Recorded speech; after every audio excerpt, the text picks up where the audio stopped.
എതിർ ക്രിസ്തുവിന്റെ ശക്തി.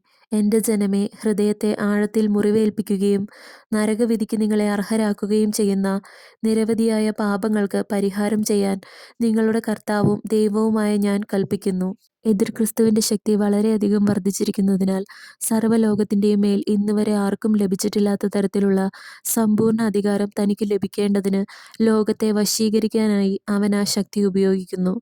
ലൂസിഫറിൽ നിന്നും അവന്റെ പിണിയാളുകളിൽ നിന്നും അകന്നുമാറാൻ ഞാൻ നിങ്ങളോട് അപേക്ഷിക്കുന്നു.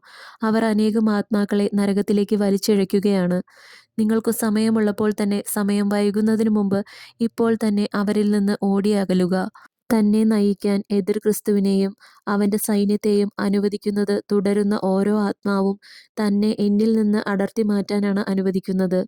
നിങ്ങളെ ഞാൻ എത്രയധികം സ്നേഹിക്കുന്നുവെന്നോ, നിങ്ങളെ നരകത്തിലെ നിത്യശിക്ഷാവിധിയിലേക്ക് കൊണ്ടുപോകുന്ന ജഡിക പാപങ്ങളിൽ നിന്ന് നിങ്ങൾ മോചനം പ്രാപിക്കണമെന്ന് ഞാൻ എത്രയധികമായി ആഗ്രഹിക്കുന്നുവെന്നോ, നിങ്ങളുടെ പാപങ്ങൾക്ക് പരിഹാരം ചെയ്യണമെന്ന് ഒരിക്കൽ കൂടി ഞാൻ നിങ്ങളോട് അപേക്ഷിക്കട്ടെ.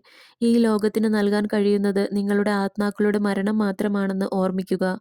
പ്രാർത്ഥിക്കുക, ഉപവസിക്കുക, എന്നിൽ ജീവനിലേക്ക് തിരിച്ചുവരിക. എന്റെ വാക്കു കേൾക്കുകയും അതിനോട് പ്രത്യുത്തരിക്കുകയും ചെയ്യുന്നവർ ആത്മാവിൽ പുഷ്ടിപ്പെടും. തങ്ങൾക്ക് ആവശ്യമായ കൃപയും ജ്ഞാനവും അവർക്ക് ലഭിക്കും. എന്നാൽ മറ്റനേകം പേർ തങ്ങളുടെ ചുറ്റുമുള്ള പിശാചുമായി ഐക്യപ്പെടുന്നു.